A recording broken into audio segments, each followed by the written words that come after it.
Hello friends, welcome to lecture 6 of module 2। तो इस lecture में हम बात करने वाले हैं कीवर्ड डिफिकल्टी के बारे में। अब आपने कीवर्ड रिसर्च तो कर ली और कीवर्ड सेलेक्ट भी कर लिया कि मुझे इस कीवर्ड पर रैंक करना है, ठीक है। तो मान लीजिए कि उस कीवर्ड पर बहुत सारा ट्रैफिक है और उस कीवर्ड पर ऑलरेडी बड़े बड़े ब्रांड रैंक कर रहे हैं। तो आपको ये समझना पड़ेगा कि आपको गूगल पर रैंक करने में कितना टाइम लगेगा और रैंक करने में कितनी डिफिकल्टी आएगी, कितने कितने परसेंटेज ऑफ डिफिकल्टी आएगी, ये हमको कीवर्ड डिफिकल्टी से पता चलेगा। ओके, तो कैसे पता करेंगे? हम कीवर्ड डिफिकल्टी को 4 कैटेगरी में डिवाइड करते हैं: इजी, मीडियम, हार्ड और वेरी हार्ड। कभी कभी कोई टूल इन 3 में भी करते हैं, ठीक है।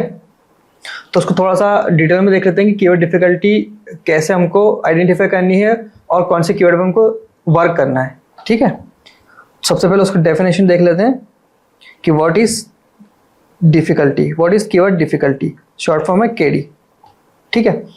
तो कीवर्ड डिफिकल्टी एक मैट्रिक है जो ये बताता है कि किसी भी कीवर्ड पर गूगल के सर्च रिजल्ट में, गूगल के टॉप सर्च रिजल्ट में रैंक करने में कितनी डिफिकल्टी आती है। That is called keyword difficulty, ठीक है। कीवर्ड डिफिकल्टी एक ऐसा मैट्रिक है जो ये बताता है कि गूगल पर किसी भी कीवर्ड पर गूगल के टॉप रिजल्ट में रैंक करने में कितना टाइम लगेगा, कितना टफ होगा। ये मैट्रिक 0 से 100 तक स्केल होता है, ठीक है। देखो मैंने बताया था ना, कोई मैट्रिक, कोई टूल इजी, मॉडरेट और हार्ड में वर्क करता है और कोई टूल इजी, मीडियम, हार्ड और वेरी हार्ड पे वर्क करता है। तो अभी हम लोग समझेंगे 3 वाले में, इजी, मॉडरेट और हार्ड, ठीक। तो आपको किस पे वर्क करना चाहिए, आप कैसे इसको फाइनलाइज करोगे, ठीक है। हम थोड़ा सा एग्जाम्पल से देख लेते हैं। तो मान लीजिए आपके पास एक कीवर्ड है, क्या कीवर्ड है? Digital board. आपके पास ये कीवर्ड है, इस पे आपको रैंक करना है। इस पे कितना ट्रैफिक है?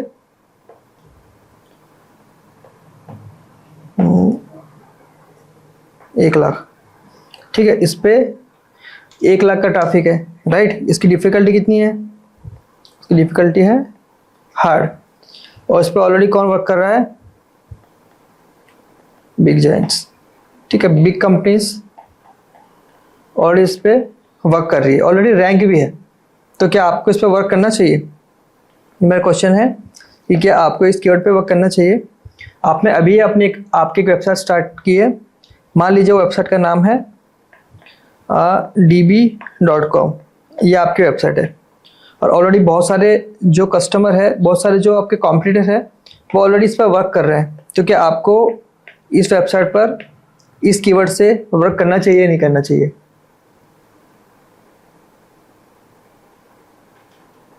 मेरा जो आंसर होगा वो ये होगा, नहीं करना चाहिए, ठीक है। आपको क्या करना है, आपको इस कीवर्ड से रिलेटेड बहुत सारे ऐसे कीवर्ड सर्च करने हैं जिसका कंपटीशन लो हो, ठीक है। आपको लो कंपटीशन वाले कीवर्ड पे पहले वर्क करना है इस न्यू वेबसाइट पे, देन आपको हार्ड पे जाना है। ओके, ये मेरा सीधा सा आंसर था और डिटेल में देखते हैं। तो कीवर्ड डिफिकल्टी कैलकुलेट कैसे होती है? ओके, तो बहुत सारे टूल है, वो क्या करते हैं, वेबसाइट कुछ क्वालिटी को मॉनिटर करते हैं, उसके हिसाब से अगर उस कीवर्ड को उस वेबसाइट ने यूज किया होगा तो जो कीवर्ड होगा उसकी डिफिकल्टी ऑटोमेटिकली इंक्रीज होगी। वो पैरामीटर क्या होंगे? नंबर ऑफ रेफरिंग डोमेन्स, उस कीवर्ड पे कितने रेफर्स है, कितने डोमेन ने उसको लिंक कर रखा है, यूज कर रखा है, ठीक है, और उनकी डोमेन अथॉरिटी क्या है।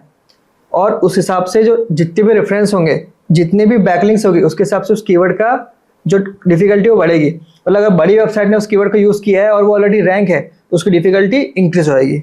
ओके, तो आपका जो कीवर्ड है उस पर ट्रैफिक अच्छा है और उसको ऑलरेडी बड़े जायंट्स ने यूज कर रखा है, बड़ी वेबसाइट ने यूज कर रखा है, तो उसकी जो डिफिकल्टी होगी वो क्या होगी? इंक्रीज होगी और बड़ी हुई रहेगी। सेकंड है पेज अथॉरिटी, डोमेन अथॉरिटी, ठीक है, और current ranking of pages. Page authority, domain authority, ये हम देखेंगे आगे वाले लेक्चर्स में और डिटेल में देखेंगे कि किस तरीके से ये हमको इंक्रीज करना है। ऑफ पेज एसईओ में आता है, तो उसको हम ऑफ पेज में कवर करेंगे। पर अभी इतना ध्यान रखिए कि जिस वेबसाइट के पेज अथॉरिटी, डोमेन अथॉरिटी ज़्यादा है और उसकी रैंकिंग ज़्यादा है, उस वेबसाइट की जो कीवर्ड डिफिकल्टी होगी वो भी ज़्यादा होगी, ठीक है, उस कीवर्ड की। और सबसे लास्ट में आता है कंटेंट क्वालिटी एंड रिलेवेंस। ये तो हमने बहुत अच्छे से समझा था कि आपको रेलेवेंस कीवर्ड यूज़ करना है और रेलेवेंस कंटेंट यूज़ करना है, तब जाके आपकी वेबसाइट रैंक होगी। तो जो रैंक होगी उससे क्या होगा, आपने जो कीवर्ड यूज़ करोगे उस कीवर्ड की डिफिकल्टी भी दूसरी वेबसाइट के लिए बढ़ जाएगी। ठीक है, समझो चीज़ को। तो डिफिकल्टी इस तरह से काउंट होती है, number of reference domain, page authority, domain authority और कंटेंट। ठीक, इसका मतलब क्या है, इसका मतलब भी मैंने लिखा हुआ है यहाँ पे, जितने ज़्यादा बैकलिंक्स और ट्रस्टेड वेबसाइट रैंक कर रहे हैं किसी भी कीवर्ड पे उतनी ज़्यादा डिफिकल्टी। करेक्ट, जो भी बड़े वेबसाइट जिस कीवर्ड पे रैंक कर रहे हैं ना, उस कीवर्ड की डिफिकल्टी ज़्यादा होगी। That's it. ओके, अब कौन कौन से टूल्स आप यूज़ कर सकते हैं कीवर्ड डिफिकल्टी फाइंड करने के लिए? तो वो है उबर सजेस्ट। ये नील पटेल का टूल है उबर सजेस्ट, इसको आप यूज़ कर सकते हैं। ये आपको 0 से 100 तक के लिए स्केल में बता देगा। ये बिल्कुल फ्री है और पेड भी है, तो आप फ्री वाले में ये यूज़ कर सकते हो, लिमिटेड यूज़ है, बाकी आपका काम हो जाएगा। एशेमरस और मोज, ये दो तो पेड है, आप ये ले सकते हैं। इसमें आपको सारे टूल मिल जाएंगे बिल्कुल कम में। ठीक, मोज भी आप यूज़ कर सकते हो। अगर आप ये नहीं लेना चाहते हो तो मोज भी यूज़ कर सकते हो। इसको मैंने काफ़ी यूज़ किया है मोज को कीवर्ड डिफिकल्टी के लिए। ठीक, हम थोड़ा सा ये अंडरस्टैंड कर लेते हैं कि यूज़ कैसे करना है।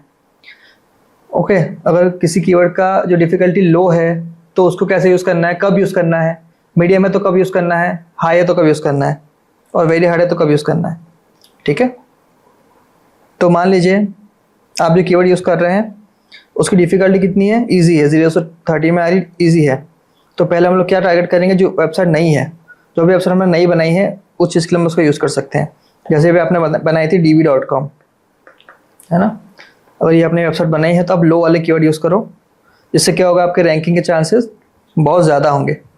ओके, अगर मॉडरेट है तो आपको क्या करना पड़ेगा, आपका कंटेंट को स्ट्रॉन्ग रखना पड़ेगा, आपके एसईओ को स्ट्रॉन्ग रखना पड़ेगा। एसईओ में बहुत सारी चीज़ें होती है, on page, of page, backlink, सब कुछ बनाना पड़ेगा, तब जाके आप इन कीवर्ड्स पे रैंक कर पाओगे। हार्ड कीवर्ड को यूज़ करना है तो आपको ऑलरेडी आपकी वेबसाइट को हाई अथॉरिटी वाली होनी चाहिए। ठीक है, इसका DAPA स्ट्रॉन्ग होना चाहिए, बैकलिंक्स अच्छी होनी चाहिए। ठीक है, जितनी भी क्वालिटी होती है ना, वो क्वालिटी हाई होनी चाहिए, तब जाके आप हार्ड कीवर्ड पे रैंक कर पाओगे। तो आपको लगभग 12 मंथ्स तो आपको लग ही जाएंगे किसी भी वेबसाइट पे वर्क करने में हार्ड कीवर्ड्स के। तो 12 महीने के अंदर अंदर आप किसी भी वेबसाइट पे हार्ड कीवर्ड यूज़ कर सकते हो। ओके, देखो यूज़ तो आप कर सकते हो, आपके ऊपर है, पर रैंक करना नहीं करना वो गूगल बताएगा, है ना, क्योंकि आपको वेबसाइट को उस लायक बनाना पड़ेगा जिस हिसाब से वो रैंक कर पाए। ठीक, और very hide, complete with only with strong backlinks plus budget. यहाँ पे बजट क्यों बोला है, क्योंकि यहाँ पे एकदम हाई लेवल का एसईओ होगा। ठीक है, एकदम हाई लेवल का एसईओ होगा। यहाँ पे आपको प्रॉपर मॉनिटर करना पड़ेगा वेबसाइट को। मान लो 2 लाख रुपए पर मंथ भी आपको वेबसाइट पे खर्च करना पड़ेगा, तब जाके आपके पास बैकलिंक्स भी आएगी।